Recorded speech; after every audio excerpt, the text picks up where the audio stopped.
Yo tenía 8 años cuando mi padre decidió que yo no valía lo suficiente para seguir siendo su hija. No lo dijo con esas palabras. Los hombres como él casi nunca ensucian sus manos con una verdad completa. La disfrazan de deber, de vergüenza, de destino. En mi casa, la palabra que usaban era defectuosa. Nací con una pierna más débil que la otra. Caminaba despacio, arrastrando apenas la punta del zapato izquierdo sobre el suelo encerado de los pasillos. No me impedía leer, ni coser, ni pensar, ni amar. Pero en la casa de mi padre, don Severiano Valcárcel, eso bastaba para convertirme en un error que debía ocultarse. Él era un hombre de apellido pesado, de voz seca y de modales impecables cuando había visitas. Para los demás, era respetable. Para mí, era una puerta cerrada. Recuerdo la última noche que dormí bajo su techo como si aún tuviera el frío metido en los huesos. Había llovido, desde la tarde, y el jardín olía a tierra removida. Desde mi cuarto se escuchaban copas, risas y música en el salón principal. Mi padre celebraba un acuerdo importante con hombres que hablaban fuerte y mujeres que sonreían sin enseñar el cansancio. Yo no debía aparecer. Nunca debía aparecer cuando había invitados. Mi madre había muerto 2 inviernos antes, y con ella también murió la única mirada que me hacía sentir entera. Después de su ausencia, todo se volvió más silencioso y más cruel. Las criadas dejaron de acariciarme el cabello cuando me veían pasar. Mi institutriz fue despedida. Mi cuarto se trasladó al ala más apartada de la casa, cerca del antiguo invernadero, donde el viento silbaba por las rendijas como si quisiera advertirme de algo. Esa noche, Jacinta, la cocinera, entró en mi cuarto sin tocar. Tenía los ojos rojos y una manta doblada en los brazos. «Ponte esto». «Niña», me dijo en voz baja. Yo me incorporé en la cama, confundida. Le pregunté a dónde iba. Ella no respondió enseguida. Se acercó, me puso las medias de lana con manos temblorosas y me peinó el cabello hacia atrás, como hacía mi madre cuando quería darme valor sin decirlo. Después se arrodilló frente a mí y me sostuvo la cara. «Pase lo que pase, no olvides tu nombre», susurró. «No dejes que te convenzan de que naciste menos». No entendí por qué. Hablaba como si estuviera despidiéndose. Bajamos por la escalera de servicio.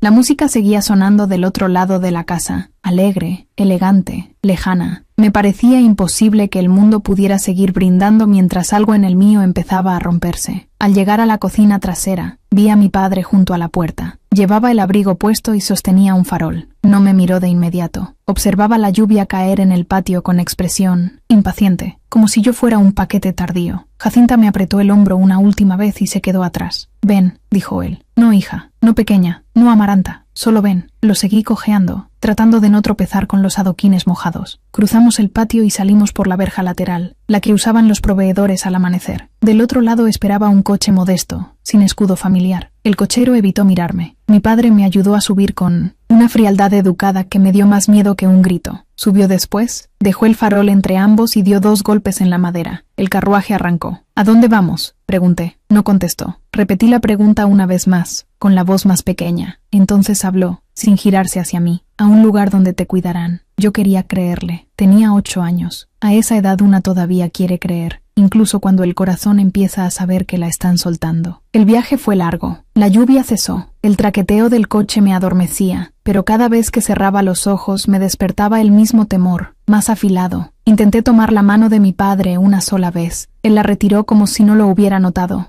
Llegamos antes del amanecer a una casa gris, apartada del camino, con un patio de piedras y un campanario pequeño. No era un hogar, era un hospicio administrado por mujeres silenciosas vestidas de oscuro. Una de ellas abrió la puerta cuando mi padre llamó. Tenía un rostro cansado, pero no duro. «Traigo a la niña», dijo él. La mujer me miró de arriba a abajo, y luego lo miró a él. Hubo algo en sus ojos que no supe entender entonces, pero que muchos años después reconocí perfectamente. Desprecio. «No es una entrega temporal», añadió mi padre. «Haré llegar lo necesario los primeros meses». Los primeros meses. Ni siquiera prometió siempre. Yo lo miré sin comprender del todo, hasta que él sacó de su bolsillo una bolsita de tela con algunas monedas y se la dio a la mujer. Fue ese sonido, el del metal chocando, lo que terminó de decirme lo que sus labios evitaban. Me estaba dejando, no porque no pudiera cuidarme, no porque estuviera enfermo, no porque me quisiera a salvo. Me dejaba porque le avergonzaba. Lo seguí cuando se dio la vuelta para marcharse. Corrí como pude, desequilibrada, con el aire helándome la garganta. «Padre», dije primero, luego más alto, padre. Él no se detuvo. La mujer del hospicio me sujetó con suavidad, pero yo me solté. Bajé el escalón casi cayéndome y alcancé a agarrar la manga de su abrigo. Fue entonces cuando por fin se inclinó. Pensé que iba a abrazarme. Pensé que al mirarme de cerca se acordaría de que yo era su sangre, pero solo apartó mi mano y dijo en voz baja, con esa calma terrible que todavía me persigue, en sueños, no hagas esto más difícil. Eso fue todo. Ni un beso en la frente, ni una promesa, ni una mentira piadosa. Lo vi subir al coche y desaparecer por el camino pálido del alba, mientras yo temblaba en la puerta de una vida desconocida. Aquella mañana entendí que hay abandonos que no matan el cuerpo, pero obligan al alma a aprender a respirar sola. Y sin embargo, si algo aprendí después, es que una niña rechazada no siempre se convierte en ruina. A veces se convierte en espera, a veces se convierte en memoria, y a veces, aunque nadie lo imagine, se convierte en la mujer ante la que un día hasta su propio padre tendrá que bajar la cabeza. La primera mañana en el hospicio no lloré, no porque fuera valiente, no porque no me doliera, no porque ya hubiera entendido cómo seguir adelante. No lloré porque sentía que, si empezaba, no iba a poder detenerme nunca. Y a mis 8 años, aunque mi padre me hubiese considerado una niña defectuosa, yo ya sabía lo que era conservar un poco de dignidad cuando todo lo demás te había sido arrancado. La mujer que me abrió la puerta se llamaba Matilde. Tenía las manos ásperas, el cabello recogido con prisa y una forma de hablar que no hería. No sonreía mucho, pero tampoco mentía. Aquella misma mañana me condujo por un pasillo estrecho, de paredes encaladas y ventanas altas, hasta una habitación compartida donde dormían otras 6 niñas. Algunas se despertaron al verme entrar, otras fingieron seguir dormidas, aunque yo noté sus ojos atentos bajo las mantas. «Aquí estarás por ahora», dijo Matilde, «por ahora». Me aferré a esas 2 palabras durante semanas,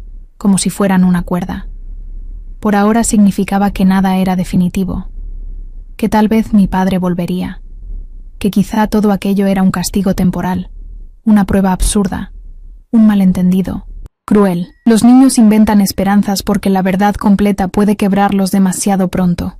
La cama que me dieron estaba junto a una ventana pequeña que no cerraba bien. Entraba el aire frío al anochecer, pero desde allí podía verse un trozo de cielo. Esa fue la primera cosa que sentí mía en aquel lugar. El hospicio no era un sitio brutal, pero tampoco era un sitio tierno. Era un lugar hecho para sobrevivir. Se desayunaba pan duro y leche aguada, se remendaba ropa vieja, se barrían patios, se aprendía a ocupar poco espacio y a pedir menos de lo que realmente se necesitaba. Algunas niñas habían sido dejadas allí por pobreza, otras por enfermedad de sus padres, otras, como yo, por vergüenza ajena. No hacía falta que nadie lo explicara. Esas historias se reconocían en la forma de mirar la puerta cada vez que se abría. Los primeros días casi no hablé, escuchaba, observaba, aprendía. Descubrí que había jerarquías silenciosas entre las niñas. Las mayores mandaban sobre las más pequeñas cuando Matilde no miraba. Había alianzas, secretos compartidos, trozos de pan escondidos, rivalidades nacidas del hambre y del miedo. Yo, con mi paso desigual y mi ropa de mejor tela, me convertí enseguida en una rareza. Una tarde, mientras intentaba abrocharme un zapato viejo que me habían dado, una niña pelirroja de nariz afilada se paró frente a mí y me preguntó de qué casa venía. No quise responder. Ella insistió. Yo guardé silencio otra vez. Entonces me miró la pierna y soltó una risa breve, seca. «Con razón te dejaron aquí», dijo. Las demás no rieron. Eso me dolió aún más. El silencio de un grupo puede ser más cruel que la burla de una sola persona. Quise responderle algo hiriente. Quise empujarla. Quise decirle que a mí me habían enseñado a leer en francés y a tocar el piano, que mi madre usaba perfumes traídos del extranjero y que mi apellido hacía que la gente bajara la voz al pronunciarlo. Pero en lugar de eso, hice lo único que podía hacer sin romperme. Levanté la cabeza y seguí intentando abrochar el zapato. No me ayudó nadie, pero aquella noche, cuando todas dormían, encontré junto a mi almohada un retazo de tela doblado con cuidado. Dentro había 2 botones bonitos y una cinta azul gastada. Nadie dijo que había sido ella, pero al día siguiente vi a una niña morena, muy callada, observándome desde la otra punta del comedor. Tenía unos ojos enormes, oscuros, atentos. Cuando nuestras miradas se cruzaron, bajó la vista de inmediato. Más tarde supe que se llamaba Elvira. Fue la primera persona que me ofreció algo sin pedir nada a cambio desde que mi madre había muerto. Con el paso de las semanas, Matilde comenzó a asignarme tareas más ligeras cuando veía que mi pierna estaba peor. No lo hacía por pena, sino por sentido común. Me ponía a clasificar ropa, contar sábanas, coser dobladillos torcidos. Yo descubrí que tenía paciencia para las manos pequeñas y memoria para los detalles. Si una manga tenía un remiendo mal hecho, yo lo encontraba. Si faltaba un botón, yo recordaba de qué color debía ser. Si una niña pequeña tenía fiebre por la noche, yo era la primera en notarlo por su respiración. Empecé a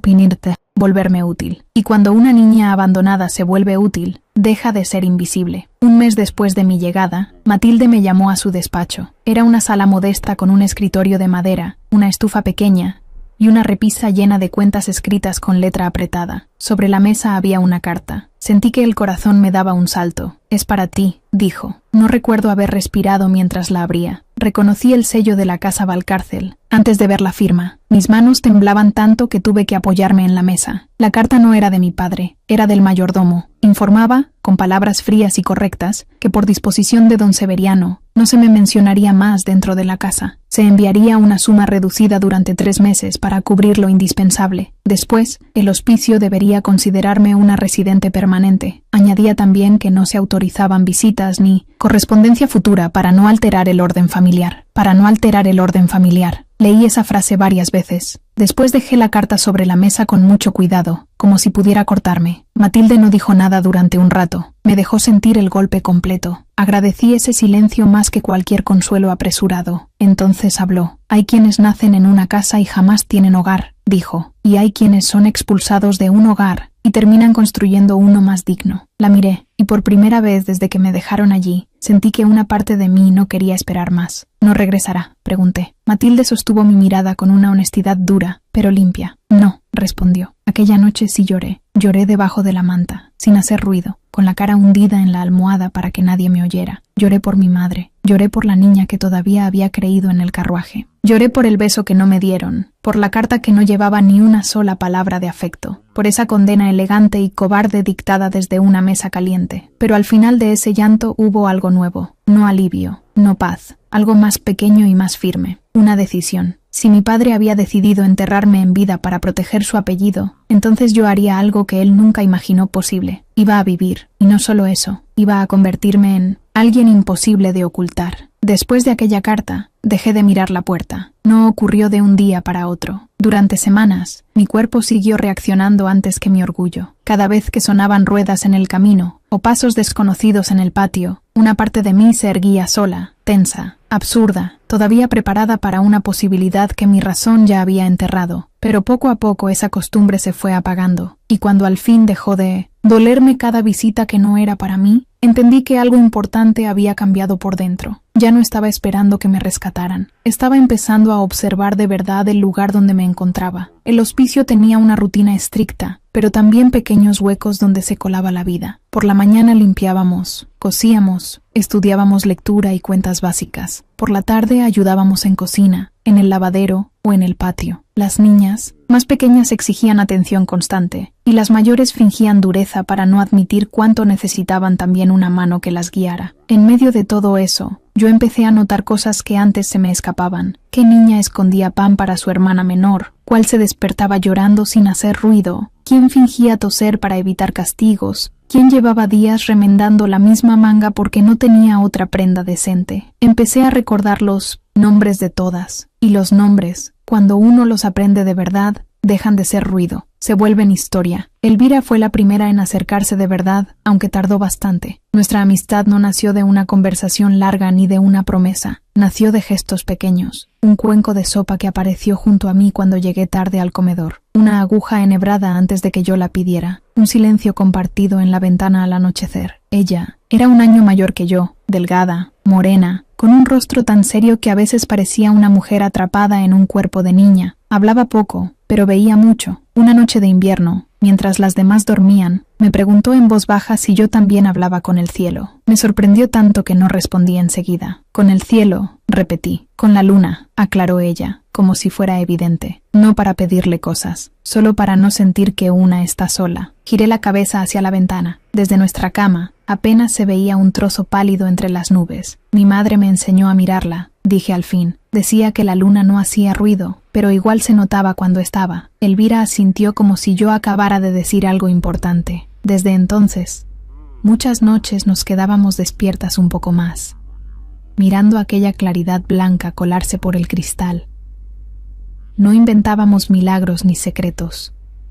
Solo le poníamos palabras a lo que no podíamos decir de día. Yo le conté cómo era el perfume de mi madre, el sonido de sus pulseras al acomodarme el cabello y la forma en que tocaba el piano después de cenar, incluso cuando no había nadie escuchando. Elvira me contó que no recordaba el rostro de su padre y que su madre había muerto tan cansada que sus últimas palabras no fueron de despedida, sino de disculpa. Nos hicimos amigas sin decirlo. En esa época ocurrió algo que terminó de colocarme en un sitio nuevo dentro del hospicio. Matilde llevaba semanas preocupada por las cuentas. El invierno estaba siendo duro, faltaba carbón, y 2 proveedores habían decidido fiarle menos pan, porque una benefactora habitual había dejado de enviar dinero. Escuché esas preocupaciones por casualidad, mientras doblaba mantas en el pasillo junto a su despacho. También escuché que una visita importante llegaría en 1900 pocos días. Una viuda adinerada que, según decían, ayudaba a instituciones de caridad, pero solo si encontraba en ellas orden, modestia y disciplina. Las niñas empezaron a ponerse nerviosas. Cuando un adulto poderoso visitaba el hospicio, todas sabíamos lo que eso significaba. Había que verse limpias, calladas y agradecidas. No importaba si una tenía fiebre o si los zapatos apretaban o si la sopa había sido más agua que comida. Había que parecer dignas de compasión, pero no demasiado humanas. Era una forma elegante de humillación que yo, aun siendo niña, ya entendía bien. La víspera de la visita, una de las pequeñas, Inés, rompió por accidente el único cuello blanco decente que tenía para presentarse al día siguiente. Se enganchó en una astilla de la mesa, y el desgarro fue tan visible que se echó a llorar al instante. La encargada del costurero se desesperó. No había tela igual para reemplazarlo ni tiempo para improvisar otra prenda. Inés temblaba como si la hubieran condenado. Yo le pedí la pieza rota. La observé un instante bajo la luz y recordé un truco que había visto hacer a mi madre en una ocasión, cuando una visita se presentó de improviso y una costurera no llegaba a tiempo. Tomé un retal de una sábana vieja, recorté un borde nuevo, doblé la tela con precisión y bordé encima una línea tan fina que, al terminar, parecía un adorno deliberado y no una reparación. Elvira me alcanzó las tijeras sin preguntar. Otra niña planchó la pieza con una olla caliente. Cuando Inés volvió a probársela, parecía incluso mejor que antes. La noticia corrió rápido. Antes de dormir, ya tenía a 3 niñas esperando con calcetines rotos, un lazo descosido y una manga arruinada. Trabajé hasta que me dolieron los dedos. No porque me lo ordenaran, sino porque por primera vez sentí que mis manos podían hacer algo más que aferrarse a una pérdida. A la mañana siguiente, la viuda llegó envuelta en pieles claras y con una expresión tan fría que parecía ofenderse por el aire que respiraba. Recorrió el hospicio acompañada por Matilde, observándolo todo como si estuviera juzgando un escaparate. Se detuvo frente a nosotras. Sus ojos pasaron de una niña a otra con ese tipo de interés que no nace del cariño, sino del cálculo. Cuando se acercó a Inés, notó el cuello restaurado. «Qué bordado tan delicado», dijo. Matilde miró la prenda, sorprendida, y luego me miró a mí. «Lo hizo Amaranta», respondió. La mujer posó sus ojos en mi rostro y después en mi pierna. No dijo nada cruel. No necesitó hacerlo. Esa clase de personas hiere también con el tiempo exacto que se toman para decidir cuánto vales. Y sin embargo, antes de marcharse, dejó una donación modesta con una indicación extraña. Quería que una de las niñas con mejor mano para la costura comenzara formación seria con la encargada del taller parroquial de la villa cuando tuviera edad suficiente. No mencionó mi nombre, pero todos supimos a quién se refería. Aquella noche, mientras la luna redonda se colaba entera por la ventana, Elvira sonrió apenas y me dijo algo que no olvidé jamás. «Tu padre te dejó aquí para esconderte», susurró, «y sin querer te puso en el único lugar donde ibas a aprender a brillar sin pedir permiso». Yo no respondí enseguida. Miré la claridad blanca sobre el suelo, sobre las mantas, sobre mis manos pequeñas llenas de pinchazos. Por primera vez desde que me abandonaron, imaginé un futuro que no tenía la forma de una espera. Todavía no sabía en qué me convertiría, pero empecé a comprender que la niña a la que habían llamado defectuosa estaba construyendo, puntada a puntada, una fuerza que nadie en la casa Valcárcel habría sabido reconocer. Y quizás por eso, desde aquella noche, cada vez que la luna aparecía en silencio sobre el hospicio, yo dejé de verla como una compañía lejana. Empecé a verla como una promesa. Cumplí 12 años con un dedal de metal barato y una cinta blanca que Elvira robó del cajón de prendas ceremoniales para atármela en el cabello. No hubo pastel, no hubo velas, no hubo abrazos largos ni canciones. en el Sintesma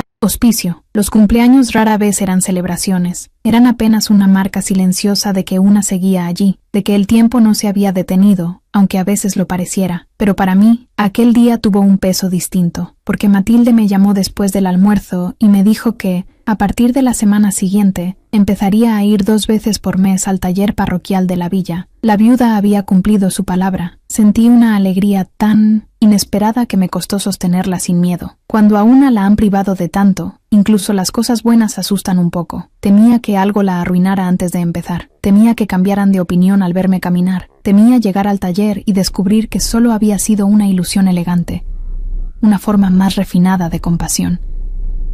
Pero Matilde me miró como miraba cuando quería dejar algo claro sin adornos. «No vayas con la cabeza baja», me dijo. «No te están regalando un puesto. Vas porque te lo ganaste. Eso hice». El taller parroquial estaba en una calle angosta de la villa, junto a una botica y frente a una panadería donde siempre olía a mantequilla caliente. La dueña se llamaba Leonor de Uceda. Era viuda, severa, impecable y famosa por no alabar a nadie. Tenía 5 aprendices, 3 mesas grandes, cortinas altas para aprovechar la luz de la mañana y una regla de hierro que golpeaba la mesa cada vez que alguna se distraía. La primera vez que entré, todas me miraron. Yo ya conocía esa mirada. Algunas personas observaban mi pierna antes que mi rostro. Otras tardaban solo un poco más en hacerlo. Leonor no fue distinta. Sus ojos bajaron hasta mi zapato izquierdo y luego volvieron a mí con una frialdad profesional. «Si vienes a buscar lástima, puedes irte ahora», dijo. Le sostuve la mirada. No vine por lástima. Algo casi imperceptible se movió en su rostro. No era una sonrisa. Era, quizá, el principio de un respeto pequeño. «Entonces siéntate», respondió, «y no desperdicies hilo». Aprendí con hambre. Aprendí a cortar sin temblar, a medir sin repetir, a esconder una costura hasta hacerla desaparecer, a distinguir una tela buena de una mediocre con la yema de los dedos, a reconocer el sonido que hace un vestido bien hecho al caer sobre el cuerpo. Aprendí también que el talento sin disciplina se vuelve capricho, y que la disciplina sin orgullo puede convertir a una mujer en sombra. Yo no quería volver a ser sombra. Cada vez que regresaba al hospicio con alguna corrección en la cabeza, repetía los movimientos en retazos viejos hasta la madrugada. Elvira me observaba desde su cama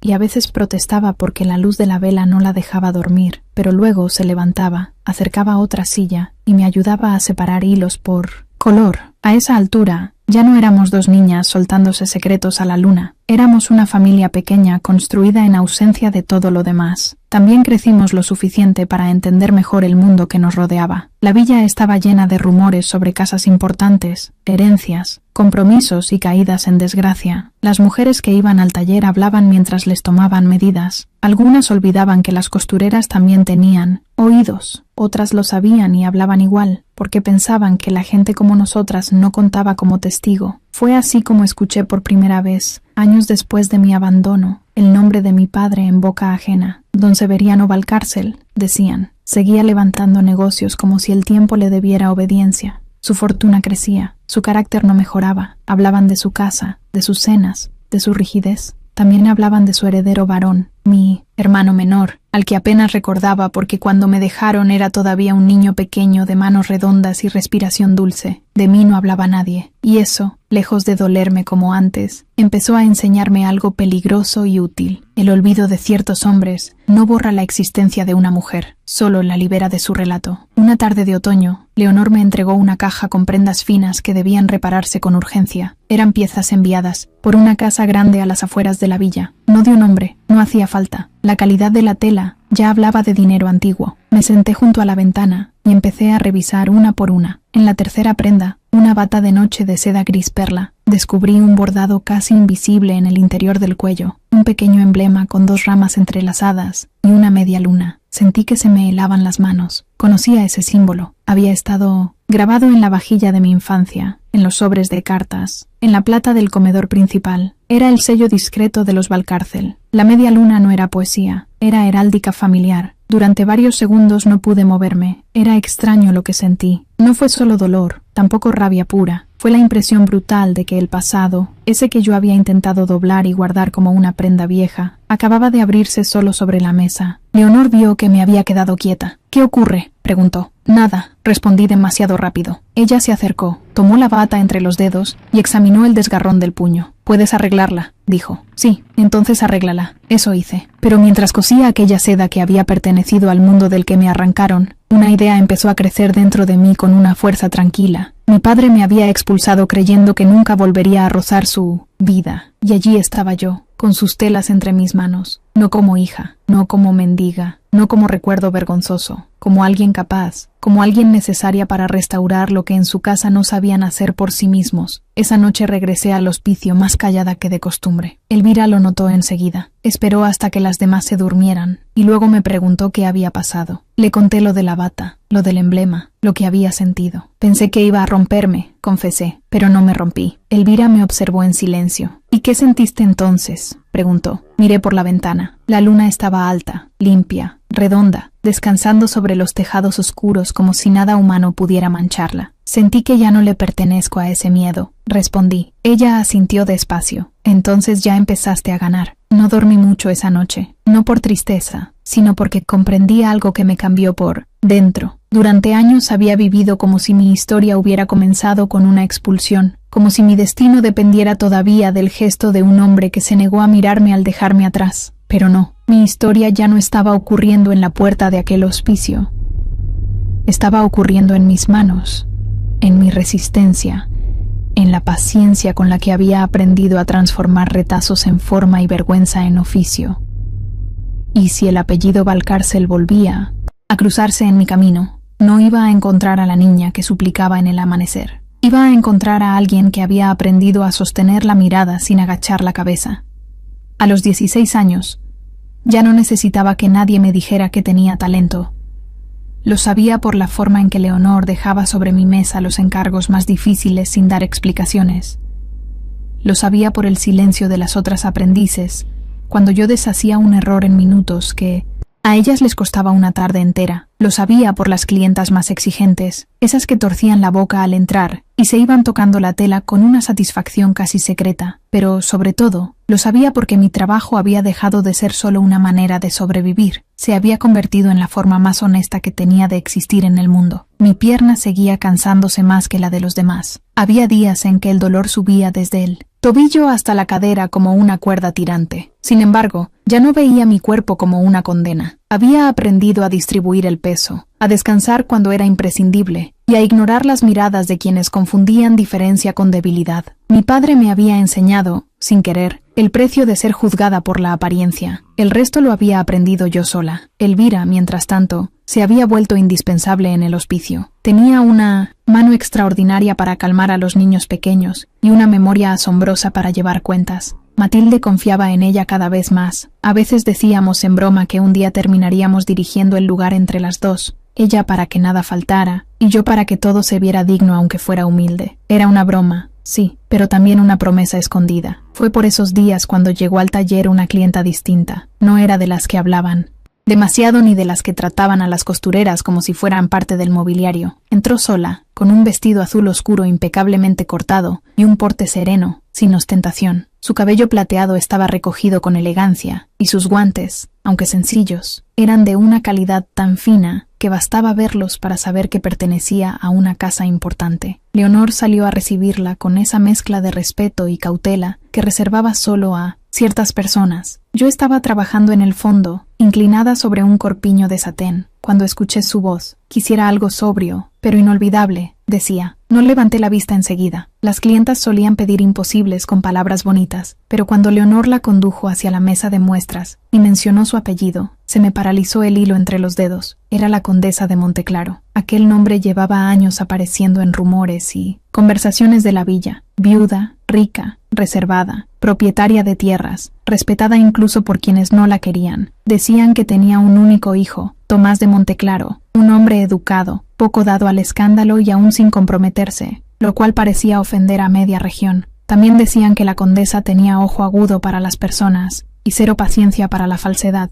Leonor empezó a mostrarle telas y bocetos. La condesa observó todo con atención, pero sin entusiasmo, hasta que vio, sobre un maniquí lateral, una pieza que yo había terminado la noche anterior, un vestido color marfil con mangas discretas y un bordado de hojas pálidas en la cintura, inspirado en la luz que hace la luna sobre los arbustos mojados. Ese, dijo. Leonor aclaró que era solo una muestra. Entonces quiero conocer a la mano que lo hizo, respondió la condesa. Leonor dudó apenas un segundo y luego me llamó. Me levanté con la calma mejor fingida de mi vida y avancé hasta ellas. La condesa me miró de una forma que me desarmó por completo, no con pena, no con curiosidad vulgar. Me miró como si yo fuera una persona completa a primera vista. Para alguien como yo, aquella experiencia seguía siendo extraña. ¿Usted hizo esto?, preguntó. Sí, señora. La inspiración no vino de revistas ni de París, dijo, recorriendo con la punta del guante una línea del bordado. Vino de otra parte, asentí, de una noche de invierno. Ella sonrió apenas. Eso pensé, no sé por qué, pero aquella pequeña respuesta me emocionó más de lo que debería, tal vez porque llevaba años convirtiendo sentimientos en costuras, sin creer que nadie lo notara de verdad. La condesa encargó 2 vestidos para una serie de veladas privadas en su residencia, y pidió, con toda naturalidad, que yo participara en las pruebas y ajustes. Leonor aceptó. Cuando la clienta se marchó, el taller entero me observó con esa mezcla de envidia y sorpresa que acompaña ciertas oportunidades. No te desmayes de orgullo, me dijo Leonor mientras doblaba unas telas. No tengo tiempo para eso, respondí. Ella ocultó una sonrisa. La residencia Monteclaro era amplia, luminosa y menos ostentosa que muchas casas con menos abolengo. Había flores frescas en los pasillos, libros en las mesas y un silencio ordenado que no intimidaba. La primera vez que fui, acompañada por Leonor, sentí una tensión difícil de nombrar. No era miedo, era una especie de expectativa antigua, como si algo importante todavía no se dejara ver, pero ya hubiera entrado en la habitación antes que yo. Durante la segunda prueba, apareció el hijo de la condesa. No hizo una entrada teatral, ni dijo nada memorable al principio. Simplemente cruzó el salón con varios papeles en la mano, se detuvo al ver a su madre ocupada y esperó a una distancia prudente para no interrumpir. Era alto, de modales sobrios, con el rostro sereno de quien piensa antes de hablar. No llevaba el aire arrogante de otros hombres de apellido grande, tampoco esa amabilidad exagerada que a veces usan para parecer buenos. Su madre se volvió hacia él. Tomás, dijo, ven un momento, quiero que veas el trabajo del que te hablé. Él se acercó. Yo seguía ajustando el dobladillo del vestido sobre una doncella, procurando concentrarme en la tela. Sentí su presencia antes de alzar la vista. Es hermoso, dijo al mirar el bordado. Gracias, señor. Levanté los ojos y me encontré con una mirada limpia, atenta. No resbaló hacia mi pierna. No hizo la pausa que yo conocía demasiado bien. Me miró a mí. Mi madre rara vez elogia algo 2 veces en el mismo día, añadió. Si insiste en hablar de su trabajo desde el desayuno, supongo que debo tomarlo en serio. La condesa lo miró con fingida severidad. Compórtate. Él inclinó apenas la cabeza, divertido, y se retiró con sus papeles. Fue un instante pequeño, nada más, y aún así, por alguna razón, al volver al hospicio esa noche recordé su voz más tiempo del necesario. Elvira lo notó, por supuesto. Siempre lo notaba todo. No me dijo nada hasta que nos quedamos a solas, y entonces, mientras doblábamos ropa en el costurero, soltó. Así, que en las casas grandes también saben hablar como personas. No seas absurda, respondí. Demasiado rápido. Ella levantó una ceja. No dije ningún nombre. La miré con cansancio. No inventes historias. Yo no invento nada, Amaranta. Solo observo cuando vuelves con la cara distinta. Intenté negarlo, pero no pude. Porque no se trataba de un hombre, al menos no todavía. Se trataba de algo más delicado y más raro. La sensación de haber entrado en un lugar importante sin sentirme menos que nadie. Y eso, para una mujer que había pasado media vida siendo reducida a una supuesta falla, podía resultar profundamente peligroso o profundamente transformador. Después de aquellas primeras visitas a la residencia Monteclaro, algo empezó a moverse en mi vida con una suavidad tan extraña que al principio no supe si debía confiar en ello.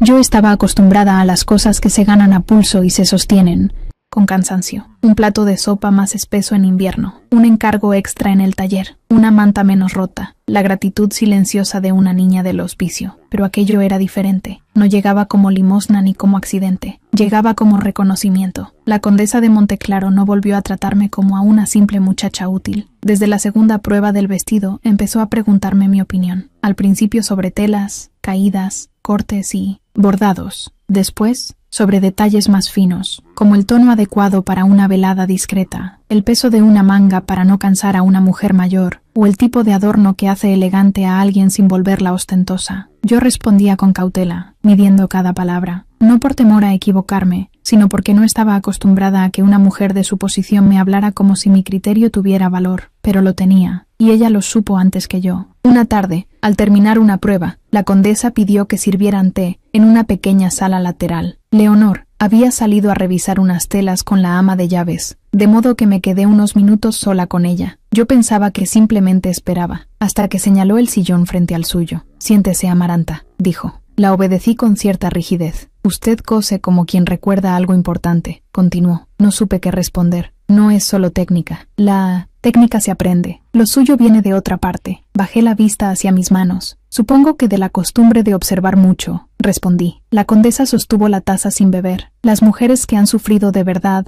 aprenden a observar antes que a hablar», dijo. «A veces ese es el comienzo de su fuerza». Aquellas palabras se me quedaron clavadas dentro de una forma distinta, no como una herida, sino como una llave. Fue entonces cuando me hizo una propuesta inesperada. «Dentro de 2 meses daré una velada en casa», explicó. «Vendrán familias importantes de la región. Quiero estrenar algo nuevo, pero no solo para mí. Quiero que varias mujeres lleven piezas hechas bajo una misma idea, algo que tenga identidad, algo que hable sin gritar». La miré, sin entender del todo. «Quiero que lo diseñe usted», dijo. Sentí un vértigo inmediato. «Yo no dirijo una colección, señora. Solo soy una aprendiz». «No diga solo», respondió ella. «Esa palabra es una cadena que muchas mujeres aceptan demasiado pronto». Me quedé inmóvil. La condesa dejó la taza y continuó con esa serenidad que parecía ordenar la habitación entera. «Leonor supervisará el trabajo técnico, si así lo desea, pero la idea, el alma y la línea general quiero que salgan de usted». Aquella noche casi no dormí. En el hospicio, Elvira me escuchó caminar de un lado a otro junto a la cama hasta que perdió la paciencia y me obligó a hablar. Le conté todo, la propuesta, el miedo, la emoción, el peso de pensar que algo tan importante podía salir de mis manos. Cuando terminé, esperaba que se burlara o que intentara calmarme con prudencia. En vez de eso, me miró como si yo fuera una lámpara recién encendida. «Eso es», dijo. «¿Qué cosa?», pregunté. «La puerta». «¿Cuál puerta?». «La que no se abre para entrar en una casa, Amaranta. La que se abre para salir del lugar donde otros decidieron dejarte». Supe que tenía razón. Durante las semanas siguientes viví entre el taller, la residencia Monteclaro y el hospicio. Dibujé más de lo que había dibujado en toda mi vida. Soñé con telas, con mangas, con líneas de cuello, con bordados sobrios que parecieran hechos de luz. Y en medio de todo, sin darme cuenta, empecé a volver una y otra vez a la misma imagen. La luna sobre la ventana del hospicio, blanca y entera, mirándonos en silencio cuando éramos niñas sin nombre para el mundo. Todo lo que diseñé nació de ahí, no de la tristeza, como habría creído mi padre, de la permanencia, de esa claridad que no necesita permiso para existir. Cuando llevé los primeros bocetos a la condesa, ella los observó uno por uno sin interrumpirme. Había tonos perla, gris humo, azul pálido y marfil, bordados finos inspirados en hojas nocturnas, en ramas quietas, en reflejos sobre piedra húmeda. Nada excesivo, nada frágil, belleza serena, firme, imposible de ignorar. Cuando terminé de explicarme, la condesa apoyó la mano sobre el último dibujo. «¿Cómo llama usted a esto?», preguntó. «No lo había pensado. Debe tener un nombre», insistió. «Si voy a presentar estos vestidos, no quiero decir que son unas piezas bonitas sin origen. Quiero decir quién las imaginó». Sentí que algo dentro de mí se detenía. ¿Quién las imaginó? Era una pregunta sencilla, y sin embargo, para alguien como yo, esa respuesta no cabía en una sola palabra. Si decía Amaranta, era cierto, pero incompleto. Si decía Valcárcel, le daba a mi padre un derecho que había perdido hacía años. Si no decía nada, volvía a ocultarme. La condesa esperó. Entonces escuché, como tantas noches, la voz de Elvira preguntándome si yo también hablaba con el cielo. Vi la ventana del hospicio. Recordé a mi madre. Recordé la claridad blanca sobre el suelo frío. Y respondí antes de pensarlo demasiado. «La luna». La condesa inclinó apenas la cabeza. «La luna», repitió. «Sí, tiene sentido». Desde ese día, Cada boceto, cada caja de telas y cada prenda terminada llevó una pequeña marca bordada por mí en el interior. No un escudo familiar, no unas iniciales prestadas, una luna discreta de hilo plateado. No se lo conté a nadie, salvo a Elvira y a Matilde. Cuando Matilde vio la marca por primera vez, sus ojos se humedecieron. No dijo mucho, porque nunca fue mujer de discursos largos. Solo tocó el bordado con la punta de un dedo y murmuró: «Ahora sí te estás nombrando sola». Tomás apareció más de una vez durante aquel periodo de trabajo. A veces coincidía conmigo en los salones, otras me encontraba en la biblioteca pequeña donde la condesa me permitía revisar grabados de moda antigua. Empezamos a hablar poco a poco, sin intención clara al principio, sobre libros, sobre tejidos traídos de otras ciudades, sobre música, sobre cómo ciertas personas confunden el poder con el derecho a humillar. Nunca me hizo preguntas indiscretas, nunca me trató con delicadeza falsa. Y eso, por extraño que parezca, fue lo que más me acercó a él. Una tarde, mientras yo revisaba una caja de encajes bajo la galería, Tomás se detuvo a mi lado y dijo: «Mi madre no se equivoca con la gente, pero esta vez creo que incluso ella se quedó corta». Lo miré, desconcertada. «No entiendo. Se refiere a usted como si hubiera encontrado una costurera extraordinaria», explicó. «Yo creo que encontró algo más difícil de hallar». «¿Qué cosa?» «A una mujer que no pide lugar, y aún así cambia la habitación entera cuando entra». Sentí calor en el rostro y tuve que bajar la vista a la caja de encajes para no traicionarme. No sabía entonces qué hacer. Con palabras así, toda mi vida me habían descrito a partir de una falta. Escucharme nombrada desde una presencia era casi demasiado. La velada se acercaba, los vestidos estaban casi listos. La condesa había invitado a varias familias de peso. Una tarde, mientras Leonor repasaba la lista de asistentes para calcular entregas y horarios, escuché un apellido que me dejó inmóvil, de pie junto a la mesa. «Valcárcel», dijo. La aguja se me escapó de los dedos. Leonor siguió leyendo sin notar nada, pero yo ya no oía el resto. Sentí el mismo frío de aquella madrugada lejana, aunque estaba en una sala tibia y llena de luz. Mi padre acudiría a la velada. Mi padre vería los vestidos de la luna sin saber, todavía, quién los había creado. O tal vez sí lo sabría. No estaba segura de que sería peor. Esa noche no miré la luna buscando consuelo. La miré como quien se prepara para una cita con su pasado. Y, por primera vez desde los 8 años, no sentí ganas de huir. La tarde de la velada llegó con un cielo claro y un frío elegante, de esos que no lastiman, pero obligan a recordar que el invierno siempre sabe esperar su turno. Yo había pasado semanas enteras preparándome para ese momento, aunque la palabra preparar no alcanzaba a decirlo todo. Había cosido hasta que la yema de mis dedos quedó sensible. Había corregido bordados a la luz de las velas.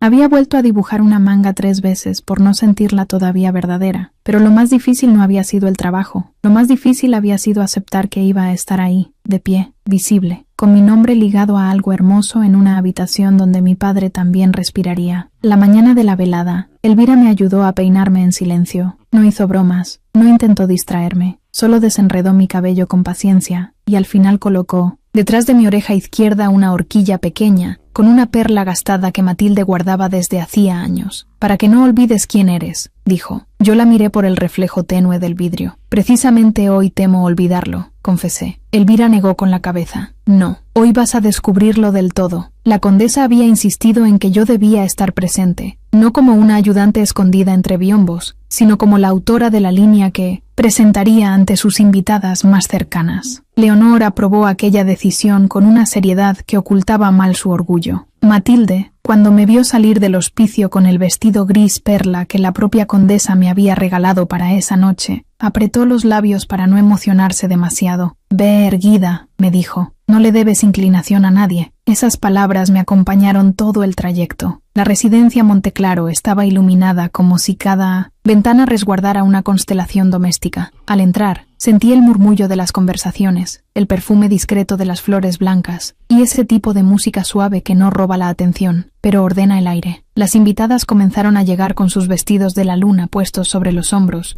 como si hubieran sido hechos para una versión más nítida de ellas mismas. Había azules apagados, grises luminosos, marfiles que parecían respirar.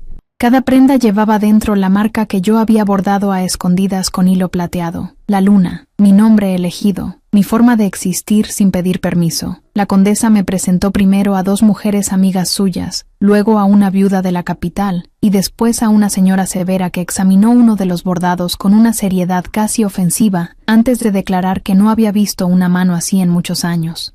Yo agradecía con calma, pero por dentro todo se agitaba, no por vanidad, por incredulidad. Durante años me habían enseñado a ocupar poco espacio, y sin embargo, esa noche, el espacio parecía abrirse a mi alrededor sin esfuerzo. Tomás apareció poco después, vestido de oscuro, impecable y sereno como siempre. Se acercó sin prisa, como si supiera que cualquier gesto demasiado visible podía hacerme sentir expuesta. «Está temblando un poco», dijo en voz baja al detenerse a mi lado. «Solo por fuera», respondí. Él sonrió apenas. «Eso no es cierto, pero lo está llevando bien». No pude evitar devolverle una media sonrisa. Entonces bajó la voz aún más. «Si en algún momento necesita aire, la galería del este estará vacía. Me ocuparé de que lo siga estando». Lo miré con gratitud. «Gracias. No lo digo por cortesía, Amaranta. Lo digo porque quiero que esta noche sea suya y no de sus fantasmas». Sus palabras me tocaron más de lo que debía permitir. Tal vez porque eran exactas. Tal vez porque nadie había nombrado así mis temores sin volverlos pequeños. No tardé en sentir el cambio en el ambiente. Hay ciertas presencias que alteran el aire antes de volverse visibles. Un grupo junto a la entrada se apartó con sutileza.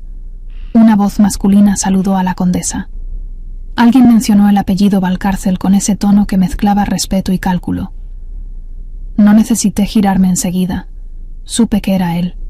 Cuando al fin lo hice, sentí un golpe de tiempo, no de miedo. Mi padre estaba más envejecido de lo que yo había imaginado. Conservaba la espalda recta, la barba perfectamente cuidada, la rigidez que siempre había confundido con grandeza. Pero había algo más, un cansancio fino alrededor de los ojos, una dureza menos sólida, como si la vida, a pesar de todos sus esfuerzos por dominarla, hubiera encontrado la manera de tocarlo también. No me vio al principio. Hablaba con la condesa, inclinando apenas la cabeza con esa cortesía precisa que usaba en sociedad. Vi cómo ella respondía con elegancia distante. Tomás, al notar mi quietud, se colocó a una distancia prudente, cerca de mí, sin invadirme. «Respire», dijo muy bajo. Lo hice, y entonces ocurrió algo que ninguno de los dos esperaba. Una de las invitadas, fascinada con su vestido, levantó un poco la falda para mostrar a otra mujer el bordado interior, cerca del forro. Las dos comentaron la marca plateada. La segunda preguntó en voz más alta de lo normal: «¿Cómo dijo la condesa que se llamaba la autora de esta línea La Luna?», respondió alguien cerca. Mi padre giró el rostro, no hacia mí todavía, hacia la prenda, hacia el símbolo, hacia esa pequeña media luna bordada con discreción. Yo vi exactamente el momento en que la reconoció. No podía saber que era mía, pero sí sabía lo que significaba ese emblema en su familia. Había sido parte del antiguo sello de los Valcárcel durante generaciones, aunque yo lo había transformado hasta despojarlo de su soberbia y volverlo algo limpio, mío, sin dueño masculino. Lo observó un segundo más de la cuenta, desconcertado. La condesa notó su reacción. «Hermosa firma, ¿verdad?», dijo con tranquila intención. «Pertenece a la creadora de toda la línea». Mi padre compuso el gesto con rapidez. «Un trabajo refinado», comentó. «Me gustaría felicitar a quien lo hizo». La condesa se volvió entonces hacia mí. «Por supuesto», respondió. «Amaranta, acérquese». El sonido de mi nombre en esa sala fue más fuerte que cualquier música. No corrí, no dudé, no miré al suelo. Avancé con el paso que tenía, el único que había sido mío toda la vida, sintiendo cada latido como si viniera desde muchos años atrás. Cuando quedé frente a él, mi padre me observó sin comprender al principio. Luego vi el reconocimiento abrirse paso por su rostro como una grieta imposible de detener. Sus ojos bajaron apenas a mi pierna, después volvieron a mi cara. «Amaranta», dijo. Había pasado años sin pronunciar mi nombre, y aún así, en ese instante, no sentí que me lo devolviera. Sentí que llegaba demasiado tarde. «Buenas noches», respondí. La condesa guardó silencio. Tomás también. A nuestro alrededor, varias conversaciones se apagaron con esa discreción feroz que solo existe en los salones donde todos pretenden no escuchar. Mi padre tardó un instante en recuperar la voz social. «No sabía que usted», empezó a decir, pero se interrumpió al notar que no podía seguir tratándome como una muchacha cualquiera sin ofender a la anfitriona, ni como a una hija recuperada sin exponerse a preguntas que no sabría contestar. Yo lo ayudé, aunque no por piedad. Soy yo quien ha creado la línea de... «Esta noche», dije con calma. La condesa tuvo la generosidad de confiar en mi trabajo. La condesa corrigió con suavidad. «Tuve el acierto. Vi cómo mi padre tragaba en seco. Nadie dijo nada durante 2 segundos que me parecieron años. Después una de las invitadas elogió el vestido de la viuda del fondo. La música siguió, y el salón fingió reanudar la normalidad, pero nada era normal ya. Mi padre inclinó apenas la cabeza hacia mí. «Debemos hablar», dijo, en voz baja. Lo miré. Durante toda mi infancia yo había soñado con este momento como se sueñan las reparaciones imposibles. Pensé que si alguna vez volvía a tenerme delante, pediría perdón, o al menos mostraría dolor. Pero lo que vino fue arrepentimiento completo, fue desconcierto, fue cálculo herido, fue la incomodidad de descubrir que aquello que había intentado borrar ahora tenía valor en una habitación llena de testigos. Y sin embargo, por primera vez, yo no necesitaba nada de él. «Esta noche no», respondí. Su expresión cambió apenas. «Amaranta». La condesa intervino con elegancia impecable. «Don Severiano», dijo, «creo que esta noche debemos permitir que la luna reciba las felicitaciones que merece». La luna. Mi padre volvió a escuchar el nombre y entendió, ahora sí, que aquella marca ya no le pertenecía a su linaje, me pertenecía a mí, y por primera vez desde que tenía 8 años, fue él quien no supo dónde poner las manos. No supe cuánto tiempo pasó después de que mi padre se quedó mirándome en medio del salón, incapaz de acomodar su orgullo a la realidad que tenía delante. La velada continuó, al menos en apariencia. Hubo música, copas, elogios, conversaciones cuidadosamente tejidas para disimular la tensión. Yo seguí recibiendo felicitaciones por los vestidos, escuchando comentarios sobre la delicadeza de los bordados y la elegancia de la línea, pero por dentro nada seguía igual. Sentía el eco de aquella sola palabra en la voz de mi padre, Amaranta, como si pronunciar mi nombre después de tantos años pudiera tender un puente sobre lo que había hecho. Cuando los últimos invitados comenzaron a despedirse, la condesa me hizo una seña discreta para que la acompañara a la pequeña sala del té, donde semanas antes me había pedido que nombrara mi trabajo. Entré todavía, tensa. Tomás ya estaba allí, junto a la ventana, y en cuanto me vio dejó el vaso sobre una mesa lateral. «Mi madre me ha dicho lo ocurrido», dijo con suavidad. Yo me apoyé apenas en el respaldo de una silla. «No sé qué parte de lo ocurrido», respondí. «La parte importante», contestó la condesa, «la que no se ve, pero pesa más». Nadie habló enseguida. No era uno de esos silencios incómodos que exigen ser llenados. Era un silencio respetuoso, el tipo de pausa que permite a una persona volver a reunirse consigo misma. «Su padre ha pedido verme antes de marcharse», dijo por fin la condesa. «Desea solicitar una conversación privada con usted». Solté una risa breve, sin humor. «Qué diligente se ha vuelto de pronto». Tomás bajó la vista un instante, quizá para ocultar una reacción. La condesa no se movió. «No voy a decidir por usted, Amaranta. Pero sí voy a recordarle algo. Una conversación no obliga al...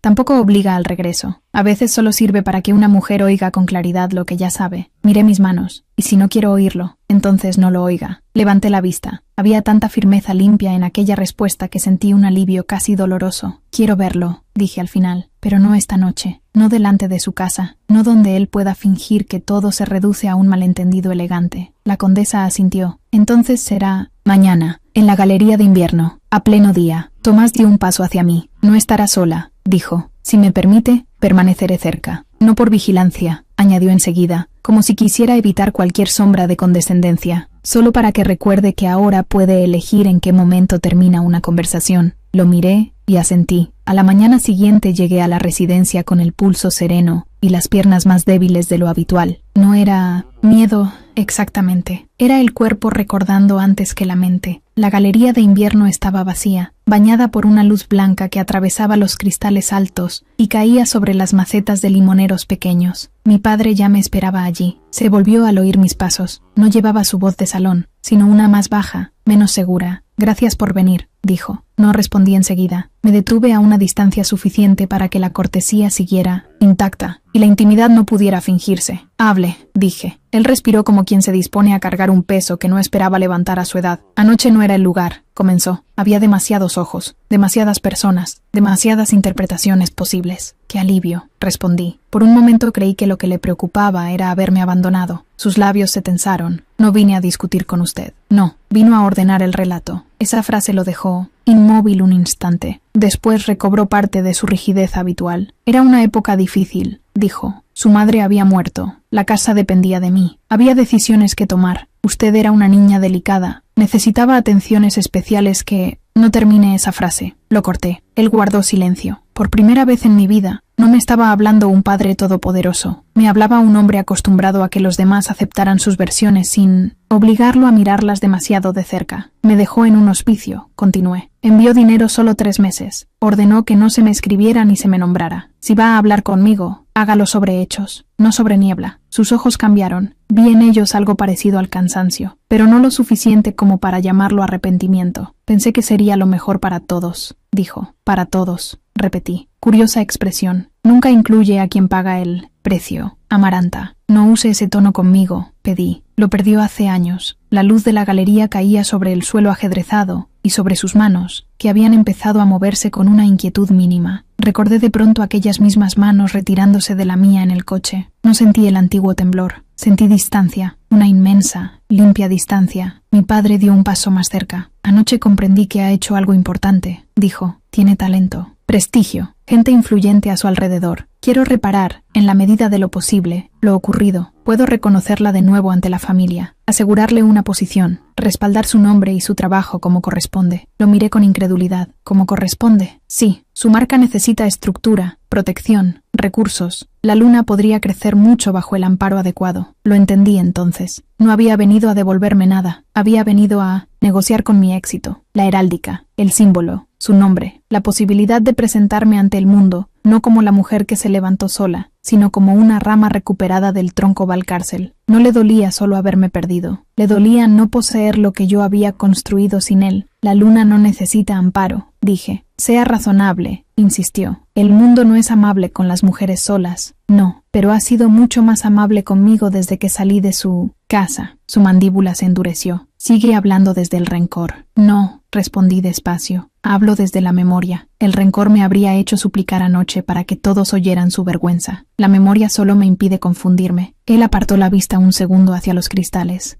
Afuera, el jardín estaba quieto. Dentro, el aire parecía suspendido entre ambos. Su hermano no sabe nada, dijo de pronto. Parpadeé. Su hermano la recuerda apenas. Cree que usted murió siendo niña. Sentí un frío repentino que no venía del invierno. Usted dejó que creyera eso, murmuré. Era más sencillo. Lo observé un largo momento. Sencillo. Esa palabra lo desnudó más que cualquier confesión. Me di cuenta de que todo en su vida se había decidido así, según lo que le resultara más cómodo sostener ante los demás. Entonces, oiga bien lo que voy a decirle, respondí. No volveré a su apellido. No aceptaré su protección. No permitiré que convierta mi trabajo en una extensión de su casa. Y si alguna vez habla de mí, hágalo con la verdad completa o no hable en absoluto. Mi padre pareció envejecer de golpe. ¿Y cuál es esa verdad completa?, preguntó, casi en un susurro, que me dejó viva pero quiso borrarme, y que no pudo. En ese instante, escuché pasos discretos en el pasillo exterior. No entraron, no hacía falta. Supe que Tomás seguía cerca, no para rescatarme, sino para recordarme que esta vez había testigos de mi dignidad. Mi padre bajó la cabeza apenas, no por arrepentimiento pleno, todavía no. Más bien como un hombre que por fin entiende que ya no tiene autoridad para definir lo que ve. Antes de irme, añadí algo más. La niña que usted dejó en aquella puerta pasó años preguntándose qué tenía de malo. La mujer que tiene delante ya no necesita su respuesta. Me di la vuelta entonces, y caminé hacia la salida. Con mi paso desigual, sí, pero firme. Cada sonido de mi zapato sobre el suelo de la galería me pareció una réplica precisa a todo lo que había intentado negarme. Cuando llegué al umbral, escuché su voz una vez más baja que nunca. Amaranta. Me detuve sin girarme. La próxima vez, dijo, no pediré hablar, pediré perdón. No respondí, porque por primera vez entendí algo esencial. El perdón no empieza cuando un hombre lo pronuncia. Empieza cuando una mujer deja de necesitarlo para seguir de pie. Después de aquella conversación en la galería de invierno, no volví a ver a mi padre durante varios meses. No porque él desapareciera de la región. Los hombres como él rara vez desaparecen. Siguen asistiendo a cenas, firmando documentos, entrando a las iglesias por la puerta principal y recibiendo saludos de gente que confunde posición con rectitud. No lo vi porque, por primera vez en mi vida, yo tenía el poder de no girar la cabeza cuando su sombra cruzaba un salón, y ese poder, aunque parezca pequeño, puede cambiarle la respiración a una mujer. La velada de la condesa abrió para mí una puerta que ya no volvió a cerrarse. Comenzaron a llegar encargos de otras casas, luego de otras ciudades cercanas. Leonor, que jamás adornaba sus opiniones, me dijo una mañana mientras revisábamos unas sedas: «Ya no eres una aprendiz que promete, eres una autora con oficio». No respondí enseguida. Aún me costaba recibir ciertas palabras sin sospechar que en cualquier momento alguien vendría a quitármelas. Pero esa sospecha, con el tiempo, empezó a perder fuerza. La condesa insistió en que la luna debía convertirse en algo más que una línea ocasional. Me ofreció apoyo para abrir un espacio propio. Tomás se ocupó de revisar contratos, alquileres y cuentas para que nadie intentara aprovecharse de mi falta de experiencia en esos asuntos. Leonor aceptó seguir a mi lado durante un tiempo, no como dueña de mis decisiones, sino como aliada, y cuando por fin encontramos el lugar adecuado, una casa antigua de techos altos y ventanas anchas cerca de la Plaza Menor, fui al hospicio a dar la noticia con las manos temblando como una niña. Matilde me escuchó sentada junto a la estufa, sin interrumpirme. Elvira se llevó ambas manos a la boca cuando le conté que quería contratarla para llevar las cuentas y ayudarme a organizar el trabajo. Después de eso, les dije lo que de verdad llevaba semanas latiéndome en el pecho. «No quiero que la luna sea solo un taller», confesé. «Quiero que también forme a muchachas que nadie espera. Muchachas a las que el mundo ya decidió llamar poco, tarde o mal. Quiero que aprendan un oficio, que cobren por su trabajo, que dejen de creer que tienen que agradecer por existir». Matilde cerró los ojos un momento. «Tu madre estaría orgullosa», dijo, y por primera vez, en lugar de dolerme escucharla nombrar, sentí calor. Abrimos la luna al comienzo de la primavera. No fue una inauguración grandiosa, no la necesitábamos. Colgamos un discreto emblema de media luna sobre la puerta, limpiamos cada rincón hasta hacerlo respirar, y acomodamos las primeras mesas de corte junto a las ventanas. Elvira llevaba las cuentas con una autoridad que habría hecho temblar a cualquier comerciante distraído. Yo dirigía los diseños, las pruebas y la enseñanza de 3 muchachas jóvenes, 2 del hospicio y una hija de panaderos que caminaba 2 horas para aprender a coser. Leonor venía varias tardes por semana y fingía seguir corrigiéndome más de lo necesario para no admitir que ya casi siempre estaba satisfecha. Tomás aparecía a menudo, a veces con documentos, a veces con libros, a veces con el pretexto torpe de revisar si una cerradura necesitaba ajuste. Yo empecé a descubrir que la paz también puede tener rostro. No hubo promesas apresuradas entre nosotros. No hicieron falta. Había algo mejor creciendo, algo hecho de respeto, paciencia y esa forma rara del cariño que no invade, sino que acompaña. Unas semanas después de la apertura, ocurrió algo que no esperaba. Mi hermano llegó a la luna. Al principio no lo reconocí. El niño redondo que yo recordaba apenas existía ya en aquel joven alto de expresión inquieta y manos nobles. Pero cuando pronunció mi nombre, supe de inmediato quién era. Amaranta. Se quedó de pie en la entrada, como si no tuviera derecho a avanzar más sin mi permiso. Yo tampoco supe moverme enseguida.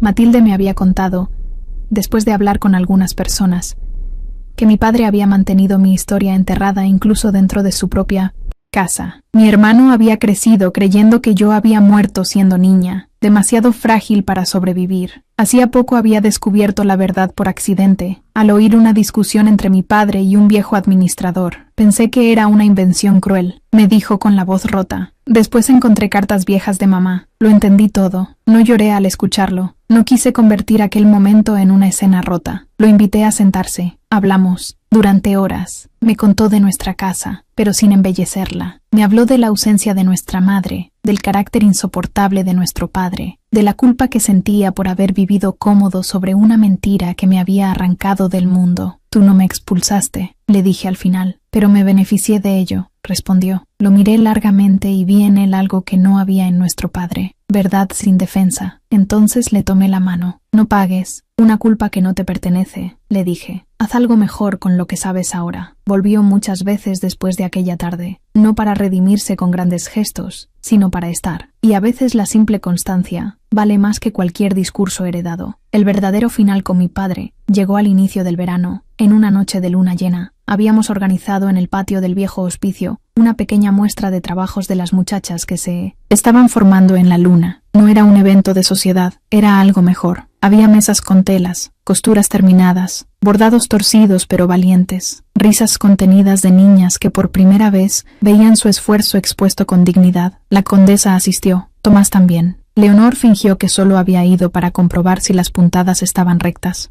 Matilde no se separó de mí. Elvira llevaba una libreta bajo el brazo como si hasta la emoción tuviera que entrar en balance. La luna brillaba alta, redonda, limpia, exactamente como en las noches de nuestra infancia. Fue entonces cuando lo vi entrar. Mi padre no llegó con acompañantes ni con voz de autoridad. No parecía más pequeño, pero sí más humano, que no es lo mismo. Mi hermano, que estaba cerca de la verja, lo dejó pasar sin acercarse demasiado. El murmullo del patio se apagó apenas. Algunas muchachas lo miraron sin saber quién era. Otras, las más intuitivas, comprendieron enseguida que en aquel hombre rígido había una historia antigua. Él avanzó hasta donde yo estaba, bajo la luz blanca de la luna y frente al emblema de la luna, bordado en el paño que colgaba sobre una mesa de trabajo.